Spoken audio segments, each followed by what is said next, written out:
Deus operou, jovem liberto de compulsão, um testemunho de fé na congregação cristã no Brasil. O peso invisível, a luta silenciosa de um jovem. O sol da tarde entrava pelas frestas da pequena janela do quarto de Lucas, um jovem de 22 anos, membro da congregação cristã no Brasil desde a infância. Os raios dourados iluminavam um ambiente simples, onde uma Bíblia aberta sobre a mesa de estudo contrastava com os papéis amassados espalhados pelo chão. Lucas olhava fixamente para as próprias mãos, trêmulas, enquanto uma voz em sua mente sussurrava: mais uma vez. Só mais uma vez. Ele sabia que não deveria. Sabia que aquelas ações o afastavam de Deus, que o envergonhavam diante dos irmãos na igreja, que o faziam sentir como um hipócrita toda vez que se ajoelhava para orar. Mas a compulsão era como uma corrente invisível, arrastando-o para um abismo do qual não conseguia escapar. Desde os 16 anos, Lucas lutava contra um vício que o consumia, a pornografia e a masturbação compulsiva.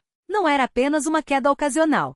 Era uma batalha diária, uma guerra espiritual que o deixava exausto, culpado e, acima de tudo, sozinho. Senhor, por que eu não consigo parar? Ele sussurrou, as lágrimas escorrendo pelo rosto enquanto se ajoelhava ao lado da cama. Eu te peço perdão todos os dias, mas amanhã eu caio de novo. O que há de errado comigo? O relógio na parede marcava 17h30. Em 1 hora começaria o culto de doutrina na igreja. Lucas deveria estar se preparando, vestindo sua melhor roupa, revisando os hinos que cantaria com os irmãos. Mas em vez disso, ele estava ali, mais uma vez derrotado, questionando se algum dia seria digno do amor de Deus. A pressão do silêncio, o medo de ser descoberto. Na congregação cristã no Brasil, o padrão de santidade é alto. Os jovens são ensinados desde cedo a guardar o corpo e a mente, a fugir das concupiscências do mundo. Lucas cresceu ouvindo sermões sobre pureza, castidade e a importância de uma vida consagrada. Mas, enquanto seus amigos pareciam viver essa realidade com naturalidade,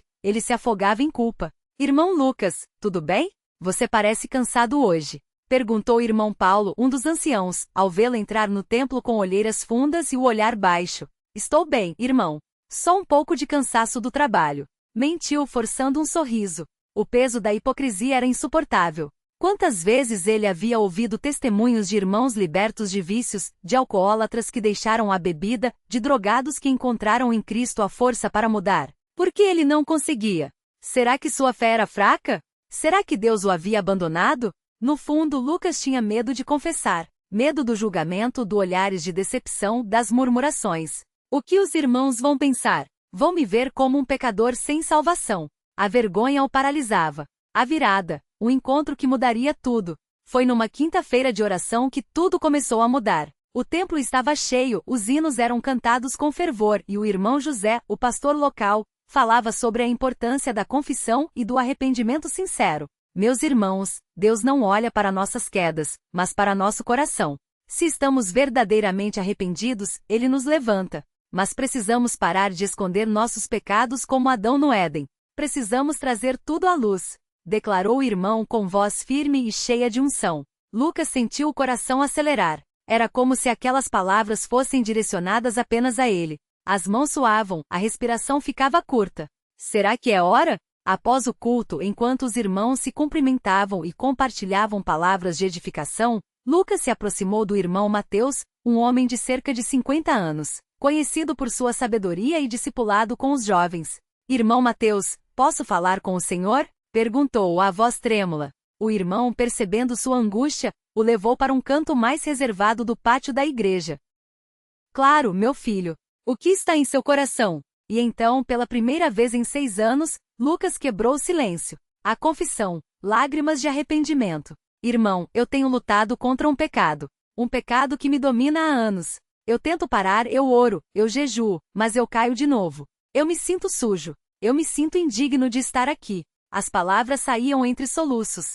Irmão Mateus não demonstrou choque. Não o julgou. Em vez disso, colocou a mão em seu ombro e disse: Lucas, você já deu o primeiro passo. E esse é o mais difícil, reconhecer que precisa de ajuda. Deus não quer que você carregue isso sozinho. Os dois se ajoelharam ali mesmo, no pátio da igreja, sob a luz amarela dos postes. E Lucas chorou como nunca havia chorado antes. Não eram lágrimas de autocomiseração, mas de arrependimento genuíno, de um coração quebrantado diante de Deus. Pai Celestial, perdoa este teu filho. Ele está cansado de lutar sozinho. Dá-lhe força, Senhor. liberta-o desta escravidão. Em nome de Jesus, amém. Orou o irmão Mateus, com voz cheia de autoridade espiritual. O processo de libertação, disciplina, oração e acompanhamento. Nos dias que se seguiram, irmão Mateus se tornou um mentor para Lucas. Eles começaram a se encontrar 3 vezes por semana, às vezes na igreja, às vezes na casa do irmão, para estudo bíblico, oração e aconselhamento. Lucas, a batalha é espiritual. Não é só força de vontade. Você precisa renovar sua mente com a palavra de Deus. Ensinou o irmão, abrindo a Bíblia em Romanos 12:2. Juntos, eles criaram um plano de batalha. 1. Jejuar e orar todas as manhãs antes do trabalho. 2. Memorizar versículos sobre pureza e resistência à tentação, como 1 Coríntios 10:13 e Salmo 1:9. 3. Evitar situações de risco. Não ficar sozinho com o celular à noite, não acessar redes sociais sem propósito, ocupar a mente com coisas santas. 4. Confessar imediatamente qualquer queda sem esconder nada. A cada vez que você cair, levante-se rápido. Não fique na lama. O diabo quer que você desista, mas Deus quer que você persista. Encorajou o irmão Mateus. As tentações e as vitórias pequenas. Não foi fácil. Houve noites de choro, momentos em que Lucas quase desistiu. Uma vez, depois de 3 semanas sem cair, ele tropeçou novamente. Sentado no chão do banheiro com o celular na mão, ele sentiu uma vergonha profunda. Deus, por que eu não consigo? Gritou em silêncio. Mas dessa vez ele não ficou ali. Pegou a Bíblia, ligou para o irmão Mateus e confessou na mesma hora. Irmão, eu caí de novo. E daí? Você acha que Deus vai te abandonar por causa disso? Levante-se, meu filho. A batalha não é sua, é do Senhor. Respondeu o irmão com firmeza. Essa foi a grande lição. A santidade não é perfeição, é persistência. O milagre da libertação, quando Deus intervém. Depois de 4 meses de luta intensa, algo mudou. Não foi de um dia para o outro, mas gradualmente, Lucas começou a sentir uma paz que não vinha de si mesmo. Uma noite, enquanto lia Salmo 51, o Salmo de Davi após seu pecado com Batseba, ele sentiu o Espírito Santo falando ao seu coração. Filho, você está perdoado. Não por suas obras, mas por minha graça. Agora, ande em liberdade. E pela primeira vez em anos, a compulsão desapareceu. Não porque Lucas fosse forte, mas porque Deus havia quebrado as correntes. O testemunho, uma vida transformada. No culto de ações de graças do mês seguinte, Lucas se levantou diante de toda a congregação. Com voz firme mas emocionada, ele compartilhou sua história. Irmãos, eu vivi anos em escravidão. Mas Deus, em sua misericórdia, me libertou. Não porque eu merecia, mas porque Ele é fiel. Se alguém aqui está lutando contra um pecado oculto, eu digo, não desista. Deus pode te libertar também. Declarou enquanto muitos irmãos choravam e glorificavam a Deus.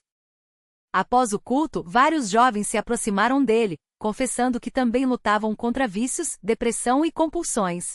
Lucas, agora instrumento nas mãos de Deus, começou a discipular outros, mostrando que a igreja não é um lugar para perfeitos, mas para pecadores que buscam a santidade.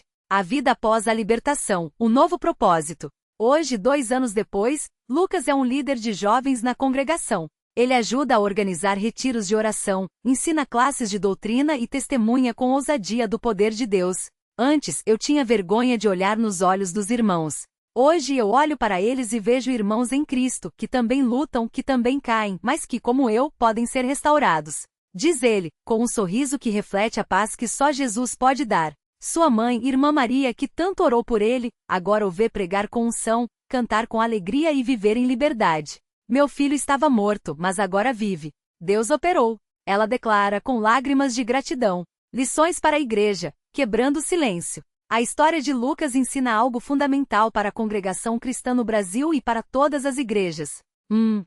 O pecado oculto destrói, mas a confissão libera. 2. Ninguém precisa lutar sozinho, a igreja deve ser um lugar de refúgio, não de julgamento. 3. A santidade é um processo, não um estado de perfeição instantânea. 4. Deus não desiste de nós, mesmo quando nós desistimos de nós mesmos. Conclusão, uma história de esperança. Se você que lê este testemunho está lutando contra um vício, uma compulsão ou um pecado que parece invencível, saiba uma coisa. Deus não te abandonou. Ele está esperando você se render, não ao pecado, mas à sua graça. Busque ajuda. Confesse. Ore. A liberdade está mais perto do que você imagina. Como diz o hino da congregação cristã no Brasil. Jesus, meu Salvador, a ti me entrego agora. Com fé e com amor te peço, liberta-me, Senhor, e Ele o libertará. Cruz, Deus operou, e Ele pode operar em sua vida também. Cru,